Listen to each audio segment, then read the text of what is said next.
구약성경 750쪽 에스더서 1장 1절부터 제가 읽습니다.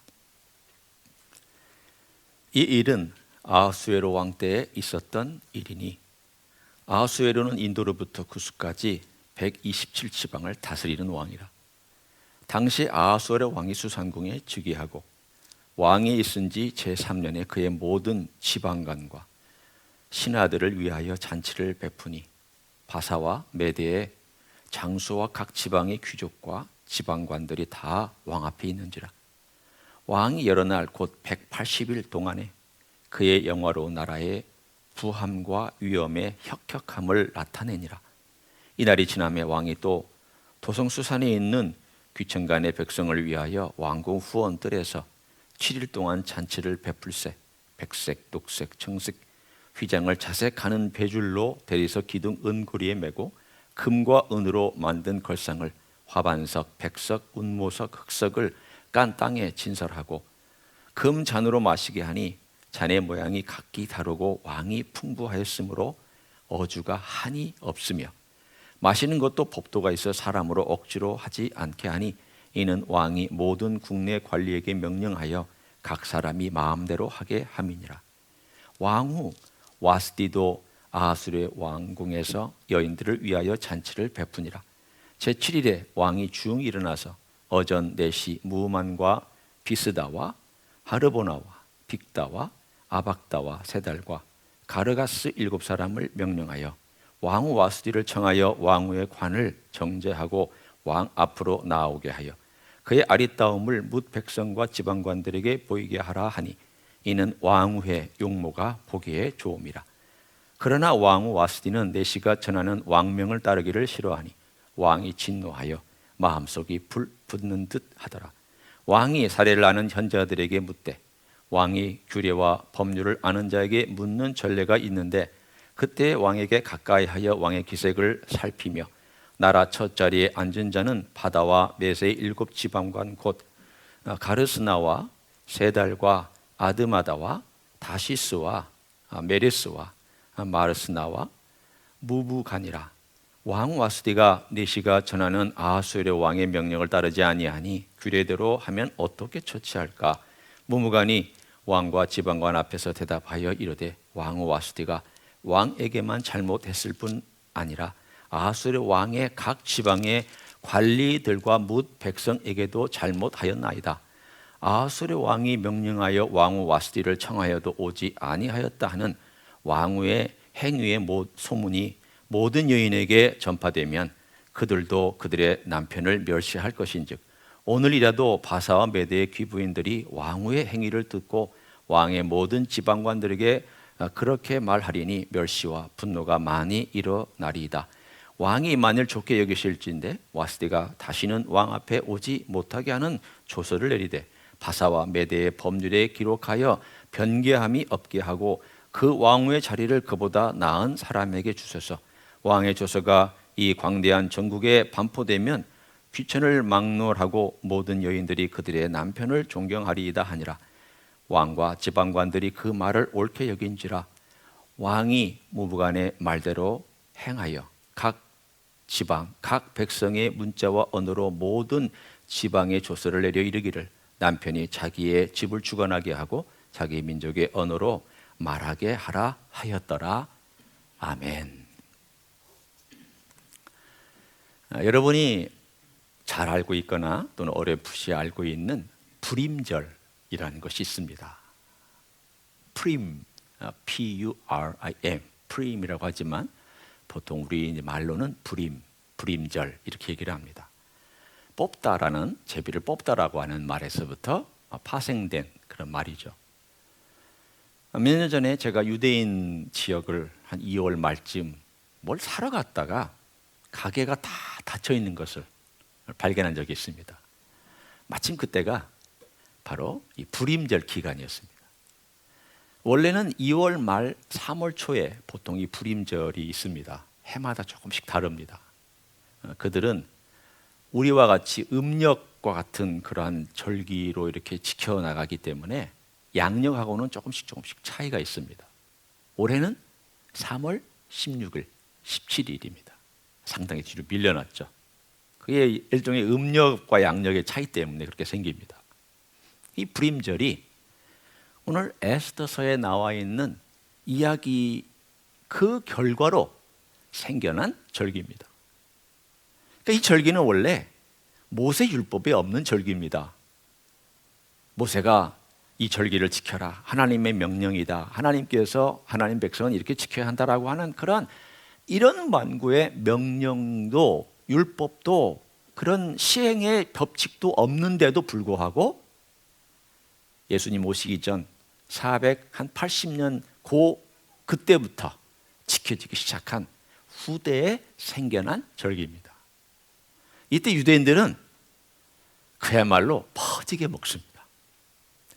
너무 잘 먹어서 우리가 너무 잘 먹은 나머지 아이고 이 베들레헴이 많이 나올까 봐 염려가 됩니다 라고 얘기할 정도로 이들은 이틀 동안에 최고로 맛있는 것, 기름진 것, 그리고 단 것, 온갖 종류 것들을 다 그렇게 먹습니다. 왜냐하면 이건 축제니까, 너무 좋은 날이니까. 그리고는 친구들끼리 선물을 막 교환합니다. 우리가 크리스마스 때 식구들끼리 혹은 귀한 분에게 선물을 막 서로 교환하듯이 선물을 막 교환하고 가난한 자와 연약한 자를 위해서 기꺼이 구제를 많이 베푸는 또 그런 날이기도 합니다. 문 다 닫습니다. 전 세계적으로 이 날을 지킵니다. 왜 이 날을 지킬까? 가만히 생각해 보면 그들에게 의미가 있습니다. 디아스포라. 그 말은 흩어져 있는 이란 뜻입니다. 디아스포라 유대인들, 전 세계에 흩어져 있는 그 유대인들의 마음속에는 하나님께서 우리를 지키실까? 하나님은 과연 역사하시는가에 대한 질문을 끊임없이 했기 때문입니다.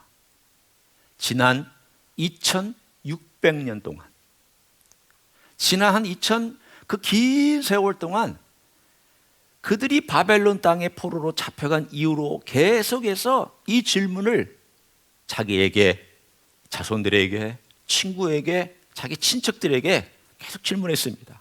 하나님 살아계시느냐? 하나님 역사하시느냐? 하나님 이 고난과 아픔 속에서 과연 우리의 기도를 듣고 계시느냐? 그럴 수밖에요. 그들이 경험해보지 못한 바벨론의 포로를 70년 살았습니다. 그리고 돌아오라 했는데 5만 명이 포로로 잡혀갔다가 70년이 지났는데 5만 명이 돌아왔고 나머지 한 4분의 3은 돌아오지 않았습니다. 페르시아 전역에 퍼져서 살고 있었습니다. 왜 안 돌아왔느냐? 모르죠. 아마도 안정된 생활을 이제 구축했기 때문에 내가 왜 굳이 다시 옛날 땅으로 돌아가서 맨 땅에 헤딩하는 만큼 그렇게 고통을 당해야 돼? 나 안 돌아갈래 라고 한 사람들이 4분의 3 정도가 됐습니다. 수많은 사람들이 흩어져서 페르시아 전체, 인도, 심지어는 저 멀리 중국까지, 저 아프리카, 이디오피아, 수단, 아시아, 유럽 다 흩어져서 그들이 살고 있었습니다. 그들이 살고 있으면서 그들은 공동체를 이루었고 자기들의 율법을 가능한 한 어떻게든지 지키려고 애를 썼습니다. 그러니 주변에 있는 사람들에게는 일종의 경원시대는 쟤들은 뭐야?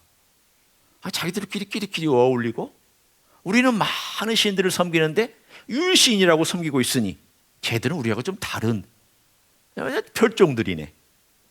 그 별종들하고의 관계에서 평화로운 때는 별 문제 없이 잘 지내다가 꼭 이상한 전염병이 돌거나 문제가 생기면 첫 번째 타겟이 되는 게 이 유대인들이었습니다.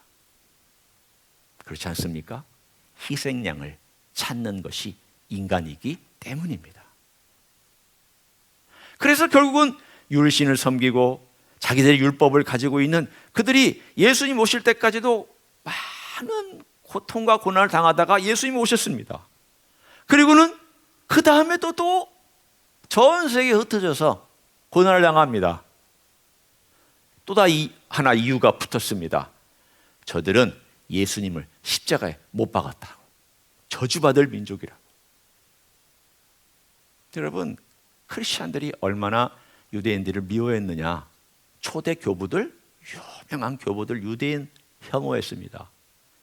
중세에 있었던 교부들 유대인 미워했고 저주했습니다. 심지어는 마틴 루터나 칼빈 같이 종교 개혁을 일으킨 사람들, 유대인들은 없어져야 될 벌레라고 여겼습니다. 저주받는 자들이라고 여겼습니다. 그들은 유럽 전체에서 여기서 정착할 만해서 경제를 이루고 그 나라의 보탬이 되는 그런 경제 시스템을 잘 만들어 놓으면 꼭 쫓아냅니다. 왜? 그들의 돈이 탐났기 때문에. 그러면 돈을 다 가져가고 그들을 쫓겨내버리면 그 나라가 과연 잘 될까? 희한하게 쫓아난 다음에 그 나라는 가라앉습니다. 이렇게 떠도는 가운데 그들은 핍박당하고 죽고 고통당하고 또 다시금 어딘가에 가서 새로 시작해야 되는 그 고통 속에서 그들은 이 절기를 지키면서 새롭게 하나님 아버지 앞에, 하나님은 과연 우리를 지키시는가? 하나님은 과연 우리의 삶 가운데서 역사하시는 하나님인가를 계속 물었습니다. 그럼 이것이 우리에게 도대체 무슨 의미가 있느냐? 우리도 똑같습니다.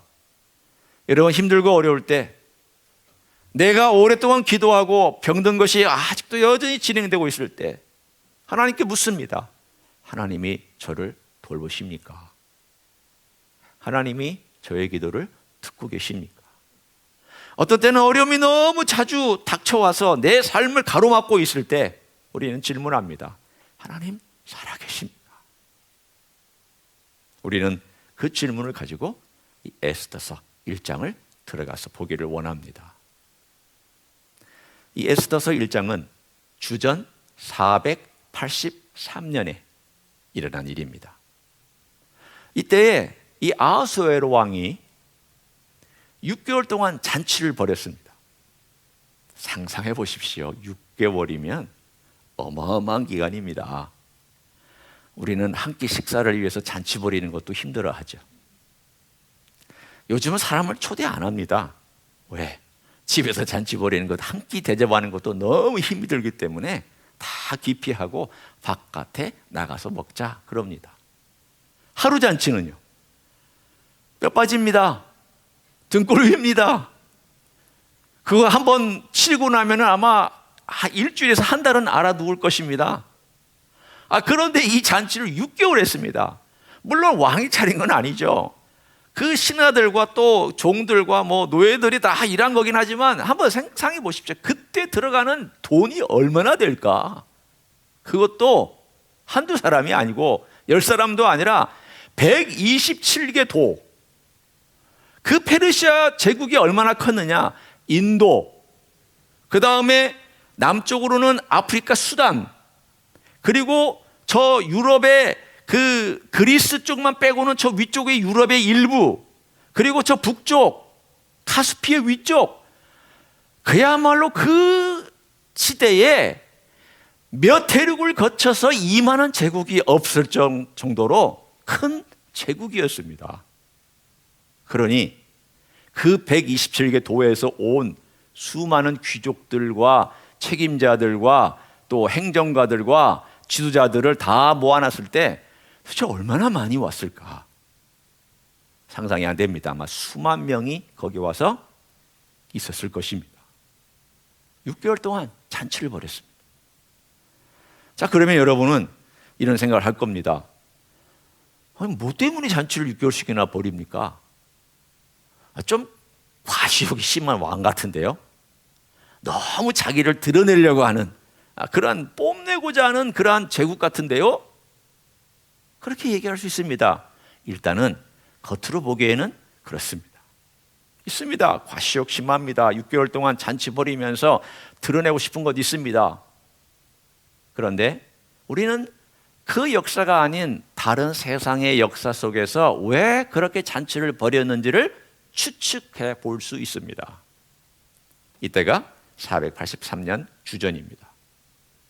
그리고 481년부터 그리스와 전쟁을 치릅니다. 여러분, 살라미스라 전쟁이라고 하는 그 해협에서의 전투도 이때 일어난 일이고 481년에, 그리고 그리스와의 목숨을 건 전쟁이 일어나는 그때가 481년입니다. 제가 그 얘기는 또 다음 주에 to be continued 이어서 여러분에게 함께 역사를 섞어서 얘기를 해드리겠습니다. 일단은 전쟁이 앞으로 2년 후에 일어나는데 6개월 동안 잔치를 벌이고 있습니다. 왜 그럴까요? 여러 가지 목적이 있습니다. 첫째는 다 와라, 내 부여가 얼마나 큰지, 내가 이 모든 열방들을 다스릴 정도로 얼마나 부자인지, 권세가 대단한지를 경험해봐라. 6개월 동안 와서 먹고 마시면서 그들은 페르시아 왕의 그 대제의 놀라움을 경험하면서 일종의 감복하게 만드는 작전이었습니다. 두 번째는 모든 사람들을 모으고 책임자들을 모아서 6개월 동안 우리가 어떻게 페르시아 이 제국으로서의 위상을 가지고 저 조그만한 그리스를 침략해서 우리 것으로 만들 수 있겠느냐. 저들이 눈에 가시 아니냐. 우리의 제국을 조금씩 야금야금 괴롭히고 있는 그런 해상 세력 아니냐. 그러니 우리가 완전히 쓸어버리자. 6개월 동안 그들은 작전 계획을 세웠습니다. 동시에 그 모든 사람들에게 위로하고 격려하고 그들의 마음에 힘을 주기 위해서 6개월 동안 잔치를 벌였습니다. 그럴만합니다. 옛날에는 그런 것이 비일비재했기 때문입니다. 그래서 6개월이 끝나고 나서 일주일 동안 일반 평민들을 왕궁에 들여보냈습니다. 다 와라. 그래서 수상궁에 살고 있었던 모든 평민들이 가장 이쁘고 깨끗한 옷을 입고 그 왕궁에 들어가서 후원뜰에서 앉았더니 평생에 보지도 못하고 듣지도 못한 금잔이 나와서 금잔에다가 술을 따라주는데, 어주를 따라주는데 황홀할 지경입니다. 그 휘장과 데코레이션과 왕궁의 대리석과 입은 옷들과 모든 것들이 너무 어마어마해서 기가 질릴 정도로 그렇게 일주일을 보내는 어느 날, 어느 시점에 왕이 거나하게 술에 취해가지고 갑자기 취흥이 발동을 했습니다. 즉흥적이죠. 그래서 왕후를 불러라. 그 왕후가 다 아름답게 꾸미고 우리 백성들 앞에 한번 쫙 하고 짠 하고 나타나줘라. 남자로서 자랑하고 싶었겠죠. 왕으로서 왕후를 평민들에게 소개하고 싶었겠죠. 이 미모를, 내가 가진 소유의 최고의 금광 같은 그 소유를 한번 보여주고 싶었겠죠. 그런데 이 왕후는 거절했습니다. 아마도 이 와스데라는 왕후는 자기 생각이 뚜렷한 여인이었던 것 같습니다. 21세기형 여인이 잘못 태어난 겁니다. 왜 그때 태어나가지고 자기 뚜렷하고 노 땡큐, 내가 왜 여인들하고 같이 있는 그 정도면 좋겠지, 내가 왜 일반 평민 남자들한테 내 얼굴과 내 모든 걸 보여줘야 되느냐. 자기의 의견을 정확하게 전달했더니 왕이 화가 났습니다. 화가 날 만하죠. 마초 시대의 왕, 절대 권력을 가진 왕이 왕후가 명령을 받지 않고 있기 때문에 이런 두려움이 있었습니다. 하나는 자기 자존심이 문제였고, 또 하나는 이제 앞으로 전쟁을 치르는데 내가 말하는데 안 들었다. 내 권위에 대하여 도전했다. 이건 어떤 위험을 갖고 있습니까? 모든 군대의 장군들과 신하들 앞에서 자기의 위엄이 깎였습니다. 자기의 권위가 도전받았습니다. 그러다 보니까 갑자기 화가 났습니다. 그래서 현자들을 불러놓고 묻습니다. 이거 어떻게 하면 좋겠느냐. 그랬더니 그 현자들의 대표였던 무무관이, 왕이시여, 왕이 어떤 결정하든지 우리가 따라가겠습니다. 그럼 제가 의견을 하나 드리겠습니다. 왕의 권위가 실추됐습니다. 또한 이 권위뿐만 아니라 우리의 권위도 실추될 위기에 놓여 있습니다. 가장들이 어떻게 될지에 대하여 우리도 걱정이 됩니다. 왕후가 잘못했습니다. 그러니 왕의 말에 토를 달고 거부한 저 와스디를 폐위하시고, 그리고 저 왕보다 나은 자를 뽑으십시오. 가만히 이야기를 읽고 있으면 참 유치한 이야기들입니다. 이건 정말 유치한 이야기들입니다. 아니, 얼마나 자신감이 없으면 저 왕후를 폐위한다고 얘기를 하고, 아니 왕의 명령으로 여자들 보고 남자들 가정을 리스펙트하라고 그렇게 얘기를 하고, 얼마나 권위가 없으면 그렇게 왕명으로 남자들의 권위를 세우려고 하는지, 아마 여성들이 이 이야기를 읽고 있으면 참 희한한 유치한 이야기네 라고 그렇게도 얘기할 수 있는 이야기 오늘 본문에 나와 있습니다. 도대체 1장에 나와 있는 이 유치하게 들리기도 하고, 어쩌면은 그 시대의 남자들에게는 심각하게 들리기도 하는 이 이야기가 오늘 우리들에게, 그들에게, 그리고 흩어져 있는 이스라엘 백성들에게 어떤 의미가 있습니까? 오늘 우리는 그것을 함께 나누기를 원합니다. 하나님의 일이 전혀 상관없는 것 같은 장소와 시간에 일어나기 시작합니다. 바꿔 얘기하면 하나님께서 자기 백성을 돌보시는 그 일에 장차 일어날 위험과 위협의 상황을 하나님을 알고 계셨기 때문에 전혀 상관없는 일같이 보이는 그 일에서부터 비롯되어서 하나님의 역사가 시작됩니다. 아무도 몰랐습니다. 왜 갑자기 왕후를 불러대며, 갑자기 와우가 왜 노하며, 그리고 그 대표인 무부간이 왜 갈아치워야 된다고 얘기를 하며, 그리고 이것이 왜 법정으로 공포가 되며, 이 모든 것들이 아주 짧은 시간에 6개월의 긴 시간 동안 전혀 일어나지 않다가 그 하루의 말미에 짧은 시간에 다다닥닥닥닥닥 하고 진행되는 일이 되었느냐? 하나님께서 자기 백성을 위하여 일하시기 시작하고 있다는 뜻입니다. 우리는 모릅니다. 하나님의 일은 전혀 상관없는 데서부터 시작합니다. 전혀 느끼지 못하고, 전혀 보지 못하고, 전혀 알지 못하는 어떤 장소, 어떤 사람, 어떤 일들, 어떤 사건들로부터 이렇게 연결돼 가지고 그것이 하나하나 다 맞추어지면서 하나님의 백성을 위하여 일어나고 있는 것을 볼 수 있습니다. 목적은 한 가지입니다. 하나님께서 단 한 가지만 하는 것이 아니라 일단 예수들을 통하여 보려고 하는 내용입니다. 하나님의 백성을 눈동자같이 사랑하시기 때문에 그들을 하나님께서 어떻게 보호하시기 위하여 이 일들을 일으키셨나를 우리들에게 말씀해 주고 있습니다. 그때 우리는 어떤 단어를 쓰느냐? 손등과 손바닥 같은 두 단어를 쓰고 있습니다. 하나는 하나님의 큰 그림이 뭐냐? 또 하나는 하나님의 큰 손이 뭐냐? 하나님의 큰 그림을 우리는 하나님의 sovereignty,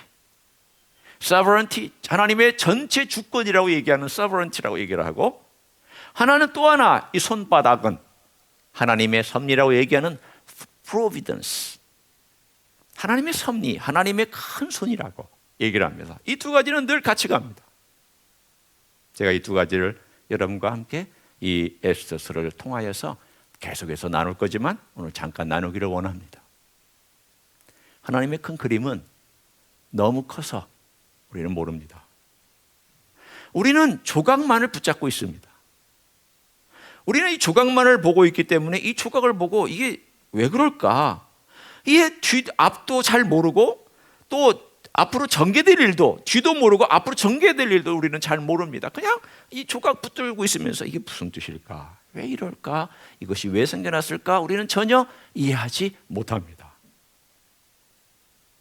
이 조각이 어떻게 사용되는지 하나님만 알고 있습니다.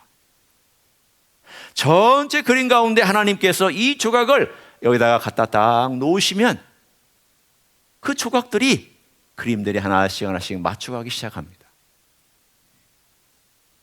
예를 들어 이런 겁니다. 구약에 보면 예수님의 오심에 대하여, 메시아의 오심에 대하여 군데군데 얘기합니다. 창세기 3장 15절서부터 계속 얘기합니다.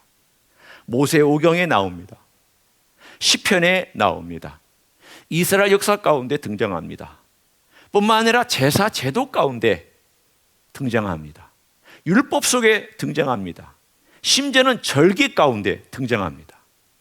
그 시대 사람들은 이것이 메시아와 연결되어 있다라고 생각하지 못했습니다. 몰랐습니다. 그냥 유월절 절기를 지킵니다. 근데 이게 예수 그리스도하고 메시아하고 무슨 상관이 있는지 그들은 한참 뒤에 예수님이 오신 다음에 깨달았습니다. 장막절이 무슨 의미가 있는지, 오순절이 무슨 의미가 있는지 그들은 몰랐습니다. 제사 제도를 계속 짐승의 피를 흘리면서 드렸지만 이것이 궁극적으로 뭔지 몰랐습니다. 그들은 그 시대에 자기들의 조각만을 붙들고 살았습니다. 그런데 갈라디아서 4장 1절에 이렇게 말합니다. 때가 참에 하나님께서 그의 아들 세상에 보내셨더라고. 때가 찼습니다.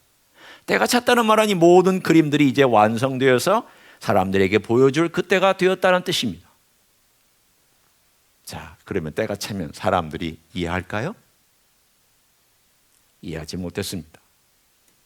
예수님이 이 땅에 오셔서 하나님의 큰 그림을 설명하고 말씀해 주셨지만 사람들 이해하지 못했습니다. 제자들 이해하지 못했습니다. 적어도 예수님이 부활하시기 전까지 그들은 전혀 이해하지 못했습니다. 그림이 나타났는데도 불구하고 이해하지 못했습니다. 엠마오로 가는 두 제자가 있었습니다. 예수님이 부활하신 그날 주일날 저녁 때 오후에 그들이 엠마오로 내려가고 있었습니다.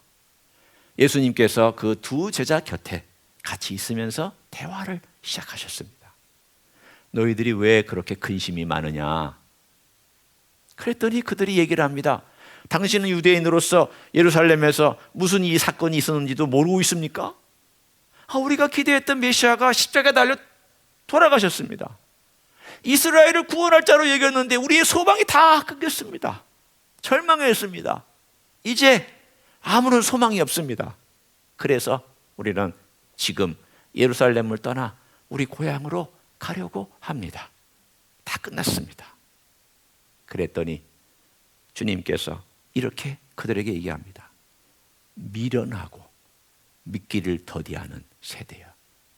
미련하고 믿기를 더디하는 자들이라고 말합니다. 주님의 사건이 일어나고 부활이 일어난 그때에도 그들은 미련했다라고 얘기를 합니다. 여러분, 죄송하지만 우리는 사건의 현장에 있으면서도 모르는 사람들입니다. 여러분이나 저나 죄송하지만 미련합니다. 좀 더 리얼하게 쓰면 멍청합니다. 좀 더 리얼하게 쓰면 바보 천치입니다. 하나님의 일이 일어나고 있는데도 불구하고 모르고 있습니다. 우리의 현장에 있으면서도 이분이 누군지, 이분이 말씀하는 게 뭔지 알지도 못하고 듣지도 못하고 이해하지도 못하고 에헤이 그런 말 하지 말라고, 그런 웃기는 얘기 하지 말라고, 나한테는 그게 말도 안 되는 얘기라고 하면서 그렇게 하고 있습니다.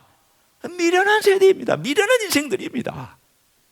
때가 차서 예수님이 오셔서 하나님의 아들로 구약의 모든 조각들이 맞춰졌고 맞춰진 그 다음에 부활의 주님이 현장에 있는데도 불구하고 모르는 미련한 세대예요. 모르는 미련한 인간들이 우리들입니다. 여러분, 하나님의 큰 그림은 사실 너무 크고 너무 정교해서 모를 때가 많습니다. 이것이 우리 연주소입니다. 미련하지만 그러나 한 가지 할 수 있습니다. 주님, 저는 참 미련하지만 주님을 신뢰하며 따라가기를 원합니다. 저는 그림을 볼 줄 모릅니다. 이해도 못합니다. 그리고 제가 이해한다는 것 자체가 말이 안 됩니다. 그러나 주님께서 저를 불러주셨고 주님의 큰 그림 아래 저라고 하는 인생의 조각과 제 인생의 조각조각들을 다 사용하셔서 주님의 목적과 뜻을 이룰 걸 저는 믿습니다. 주님, 고난도 주님께서 계획하시고 그것도 사용하셔서 주의 목적을 이루어 주십시오. 우리의 조각된 하나하나 조각조각들이 다 언젠가 맞춰져서 주님의 큰 그림이 그려졌을 때 우리는 그때 가서 이렇게 얘기할 것입니다. 주님, 그때 그 일이 이 목적을 위해서 사용됐군요. 주님, 그때 제 고난과 아픔이 이렇게 쓰여졌군요. 주님의 그림은 이런 그림이었군요.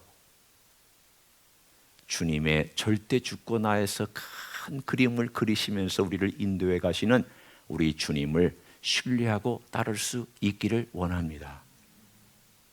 두 번째는 섭리입니다. 하나님의 큰 그림과 계획이 있다고 이 그림을 이끌어 가실 수 있는 능력이 있어야 됩니다. 그게 섭리입니다. 주님께서 이 모든 것들을 하나님은 이 모든 것들을 이끌어 가실 수 있었습니다. 십자가를 예로 들어볼까요? 다시금 십자가는 극악입니다. 여러분, 이 세상에서 제일 극악한 것을 찾으라고 한다면 십자가가 가장 극악입니다. 왜 극악이냐?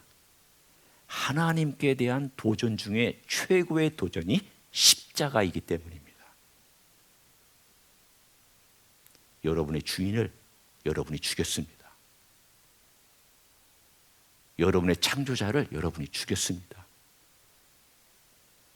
내가 죽였습니다. 이것만큼 악이 어디 있습니까? 여러분의 부모를 죽인 것보다 더 큰 악입니다. 그 악을 저지른 십자가, 하나님 아버지는 이 악도 사용하셔서 하나님의 목적을 그대로 이루셨습니다. 하나님의 손에 들리면 하나님께서 그분의 목적을 위하여 다 사용할 수 있습니다. 그 이야기는 나는 아무것도 하지 않아도 된다는 그런 말은 아닙니다. 오늘 제가 중심을 두고 있는 것은 우리에게 주어진 상황 속에서 우리가 알지 못하지만 이 모든 악한 일과 이 모든 어리석은 일들과 이 모든 실패도 불구하고 하나님께서 이루실 일을 신뢰하며 따라가라는 뜻입니다. 그분의 손은 크기 때문에 이루실 것입니다. 우리는 우크라이나 전쟁을 보면서 이런 생각을 합니다. 이 전쟁이 어떻게 될까요? 모릅니다. 어쩌면 이 전쟁으로부터 비롯된 것이 마치 에스더서 1장처럼 발단이 되어서 이것이 중동의 이스라엘과 이란의 전쟁으로 연결될지, 대만과 중국의 전쟁으로 연결될지, 불똥이 거기 튈지, 북한과 대한민국의 전쟁으로 연결돼서 불똥이 튈지, 다른 유럽의 나라들로 연결돼서 불똥이 튈지 아닐지 우리는 모릅니다. 그러나 다만 이 시대가 전쟁의 소문이 너무 많이 들려오기 시작하는 그 시발점이 어쩌면 이 전쟁일 수도 있겠다. 그리고 이 전쟁을 통하여서 하나님께서 어떻게 하나님의 백성들을 도와주실지를 우리는 기대하면서 같이 기도하기를 원합니다. 여러분, 하나님께서 이 세상을 들썩들썩하게 할 때가 다가오기 시작합니다. 왜 하나님께서 이것을 이렇게 들썩들썩하게 만드시느냐? 공간을 만드시기 위해서입니다. 하나님께서 비집고 들어갈 공간이 있어야 되는데 인간이 평안하다 보니 땅이 완전히 굳어서 사람들이 하나님 바라보지 않습니다. 절실하게 매달리지 않습니다. 여러분, 절실하게 매달릴 때가 언제였습니까? 들썩일 때, 흔들릴 때, 무너질 때. 여러분, 하나님 아버지 앞에 절실하게 매달렸고 눈물로 기도했고 하나님께 엎드려서 간구했습니다. 안전하면 기도하지 않습니다. 하나님 비집고 들어갈 틈이 없습니다. 하나님께서 이 역사를 흔들고 이 땅을 흔들고 인류의 인간들이 흔들고 마음을 흔들어서 하나님의 비집고 들어갈 틈을 지금 하나님께서 찾고 있습니다. 다만 이것들이 무서운 과정이라는 것 때문에 염려가 됩니다. 그러나 피할 수 없는 과정입니다. 왜?